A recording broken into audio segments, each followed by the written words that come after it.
So hello friends, स्वागत है आप सभी का। आज के मुख्य समाचार में टॉप ट्रेंडिंग न्यूज है, नई हेडलाइन है जिसके बारे में आपको पता होना चाहिए। 1 अप्रैल को क्या क्या चीजें सस्ती हुई हैं, आज आप इस वीडियो में जान लीजिएगा। और साथ ही केजरीवाल गिरफ्तार हो गए हैं और केजरीवाल की गिरफ्तारी 15 दिन के लिए और बढ़ा दी गई है। आइए जानते हैं तमाम महत्वपूर्ण नई जानकारी। वहीं पर एक ऐसा व्यक्ति जो ड्रीम 11 पर टीम बनाकर 1 करोड़ रुपए तक जीत गया है। जी हाँ, इनके बारे में भी जानेंगे और आंगनबाड़ी भर्ती के बारे में भी लेटेस्ट अपडेट है। बने रहिएगा आप हमारे साथ, जानेंगे एक एक करके तमाम नई जानकारी। तो चलिए शुरू करते हैं।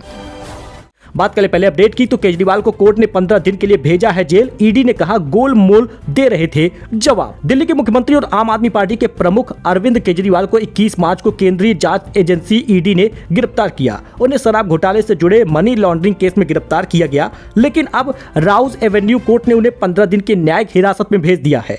ईडी हिरासत की अवधि खत्म होने के बाद आम आदमी पार्टी के राष्ट्रीय संयोजक को आज अदालत में पेश किया गया था और केजरीवाल की पत्नी सुनीता केजरीवाल भी अदालत में मौजूद रही। देखिए, केजरीवाल ने पासवर्ड वगैरह भी नहीं बताए। ईडी ने 28 मार्च को कोर्ट में दावा किया कि केजरीवाल जांच में सहयोग नहीं कर रहे और अरविंद केजरीवाल की गिरफ्तारी के समय उनका फोन और अन्य डिजिटल उपकरण भी जब्त किए गए थे।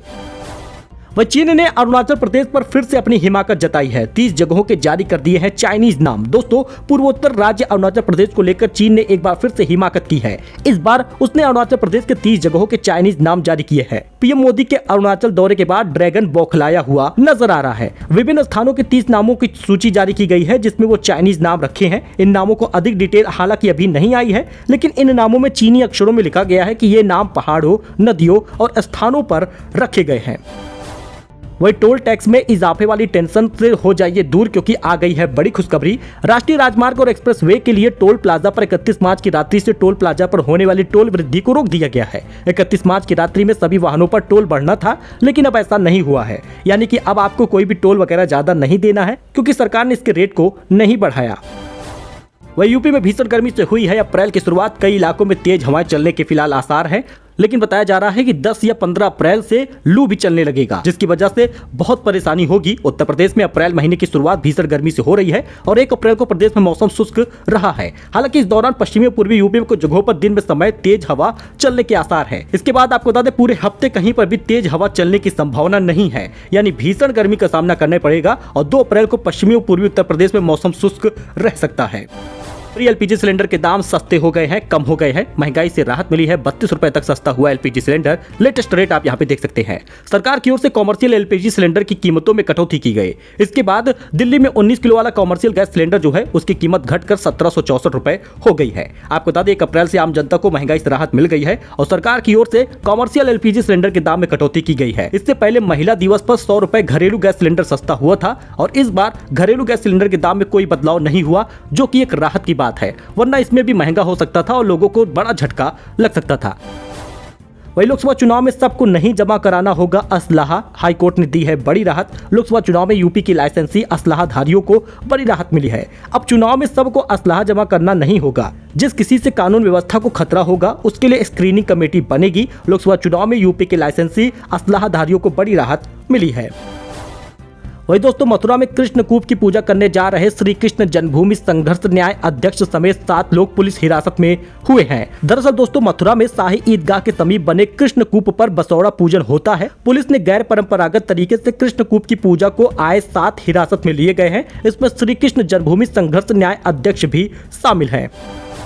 वही जनता को जानने का हक है। कच्चा थीपू पर गरमाई सियासत। कांग्रेस डीएमके पर अब जमकर जयशंकर बोले हैं। दोस्तों, डॉक्टर एस जयशंकर ने इस मुद्दे पर कांग्रेस और डीएमके को लपेटे में लिया है। जयशंकर ने जोर देकर कहा कि यह मुद्दा अचानक से नहीं आया, बल्कि इस मुद्दे पर सरकार का लगातार ध्यान था। अब विदेश मंत्री डॉक्टर एस जयशंकर ने इस मुद्दे पर कांग्रेस और डीएमके को लपेटे में लिया है। रामेश्वरम के पास स्थित वीरान द्वीप कच्चा थीपू को लेकर भाजपा और कांग्रेस के बीच राजनीतिक गर्म दिख रही है। 1974 में भारत और श्रीलंका के बीच ऐसा समझौता हुआ था, जिसमें कांग्रेस सरकार ने कच्चा थीपू द्वीप श्रीलंका के हवाले कर दिया। जयशंकर का आरोप है कि यह सिर्फ एक वीरान और समुद्री जल से घिरे द्वीप का मुद्दा नहीं है। जब से इस द्वीप को श्रीलंका के हवाले किया गया है, तब से मछुआरों की एंट्री बैन हुई है।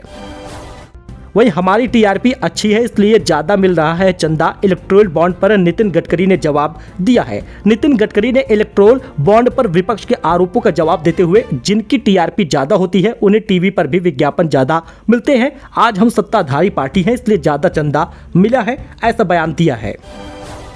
वही दोस्तों 1 अप्रैल से आयकर व्यवस्था में कोई नया बदलाव नहीं हुआ। वित्त मंत्रालय की तरफ से ये जवाब आया है। अप्रैल 2024 में कोई नया बदलाव नहीं किया गया। 1 अप्रैल 2023 में शुरू हुए वित्त वर्ष के लोगों के लिए एक संशोधित नई आयकर व्यवस्था लागू की गई थी, जिसके तहत वही दरें काफी कम है। यानी कुल मिलाकर वित्त मंत्रालय ने सोमवार को कहा कि चालू वित्त वर्ष 2024-25 में लोगों के लिए नई आयकर व्यवस्था में कोई बदलाव नहीं है, यानी राहत मिल गई है। व्यक्तिगत करदाता अपने ITR दाखिल करते समय इस व्यवस्था से बाहर निकलने का विकल्प चुन सकते हैं।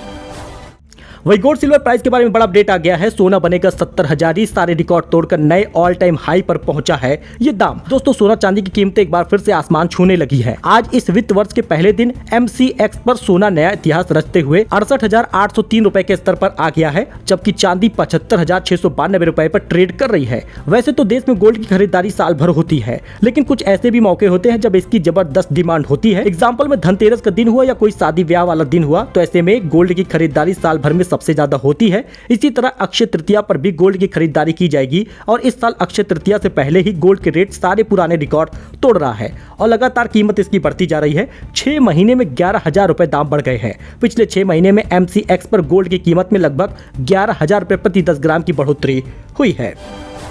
वह यूपी बोर्ड रिजल्ट को लेकर बड़ा अपडेट आ गया है। UPMSP बनाएगा पहले नतीजे जारी करने का रिकॉर्ड, यानी सबसे पहले यूपी बोर्ड का रिजल्ट आने वाला है। सबसे बड़ा बोर्ड है, सबसे पहले कॉपी जांची गई है और सबसे पहले ये रिजल्ट आने वाला है। एक दिन पहले ही पूरा हो गया है मूल्यांकन। जी हां दोस्तों, उत्तर प्रदेश माध्यमिक शिक्षा परिषद UPMSP सचिव दिव्यकांत शुक्ल ने बताया कि इस बार हाई स्कूल और इंटरमीडिएट की बोर्ड परीक्षाओं का आयोजन 12 दिन में पूरा हो गया है और इतने ही दिनों में उत्तर पुस्तिकाओं का मूल्यांकन भी हो गया। यही कारण है कि बोर्ड इस बार नतीजों की घोषणा अपने इतिहास में सबसे पहले जारी करने का रिकॉर्ड बनाएगा।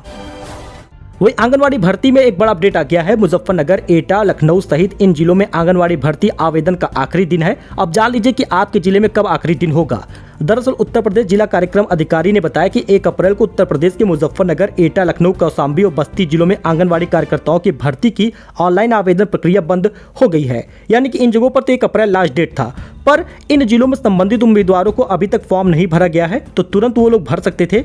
अब आपको बता दें 2, 3 या 5 अप्रैल तक आवेदन होता रहेगा। यूपी आंगनवाड़ी भर्ती.in पर जाकर आप डिटेल ले सकते हैं, जिसमें इच्छुक और योग्य महिला उम्मीदवार हो सकती हैं। इस बम्पर भर्ती के लिए आवेदन प्रक्रिया 13 मार्च को ही शुरू हो गई थी और इस बम्पर भर्ती अभियान के माध्यम से उत्तर प्रदेश में विभिन्न जिलों में कुल 23,753 आंगनवाड़ी पदों की भर्ती हो रही है। अगर आपका चयन होना है तो आपकी एज लिमिट 18 से 35 के बीच होनी चाहिए। इसके साथ ही शैक्षिक योग्यता में 12वीं पास होना जरूरी है। आवेदन करने के लिए आप यूपी आंगनवाड़ी भर्ती.in पर जा सकते हैं। रजिस्टर पर आपको क्लिक करना होगा, दस्तावेज जो डॉक्यूमेंट वगैरह आपका है उसको अपलोड करना होगा। तो अभी काफी ऐसे जिले हैं जहां पर लास्ट डेट बाकी है, कई जगहों पे तो 5 अप्रैल तक का समय है, तो जाकर आप आवेदन कर सकते हैं, जिससे आपको ये जॉब मिल जाए। तो सावधान हो जाइए, क्योंकि मार्च से ही शुरू हो गई है मई जून वाली भीषण गर्मी और कई जगहों पर वेदर को लेकर अलर्ट है और अप्रैल और मई महीने में भीषण गर्मी पड़ने वाली है। आज से चलेगी तेज पछुआ हवा और ये है भविष्यवाणी। दोस्तों लखनऊ में 39 डिग्री तापमान अभी ही पहुंच गया है और प्रयागराज में लगभग 40 क्रॉस करने वाला है। आगरा में भी 40 के आसपास है, वाराणसी में भी 39 के ऊपर क्रॉस कर गया है। यानी कि तापमान लगातार बढ़ता जा रहा है। पश्चिमी विक्षोभ के निकलते ही तेज सतही पछुआ सोमवार से ही चलना शुरू हो गई है, जो मंगलवार तक जारी रहेगी। वही जम्मू कश्मीर को लेकर बड़ा अपडेट आ रहा है। राजौरी में LOC पर पाकिस्तानी ड्रोन से घुसपैठ की कोशिश हुई है, जवानों ने की है गोलीबारी। जम्मू संभाग के जिला राजौरी में सुंदरबनी सेक्टर में सोमवार को नियंत्रण रेखा के पास पाकिस्तानी ड्रोन ने घुसपैठ की है और सतर्क भारतीय सेना के जवानों ने जब ड्रोन को अपनी सीमा में प्रवेश करते देखा तो गोलीबारी की है। वही रातों रात करोड़पति बन गया उत्तराखंड का यह युवक। ड्रीम 11 में टीम बनाकर जीता है 1 करोड़। उत्तराखंड के काला ढूंगी के युवक रातों रात करोड़पति बन गया। युवक मजदूरी करता है। उसने बताया कि वह पिछले 6 साल से ड्रीम 11 पर क्रिकेट टीम बनाकर गेम खेल रहा है। इस बार किस्मत चमकी और 1 करोड़ रुपए जीत गया। अब उसका सपना पूरा हो गया है। इस राशि के जीतने के बाद युवक का परिवार बेहद खुश है। सो दोस्तों ये कुछ अपडेट था, कुछ जानकारी थी। आई होप कि आपको ये पसंद आया होगा। वीडियो पसंद आया हो तो लाइक करें, चैनल को सब्सक्राइब करें। मिलते हैं नई जानकारी के साथ नए वीडियो में। धन्यवाद।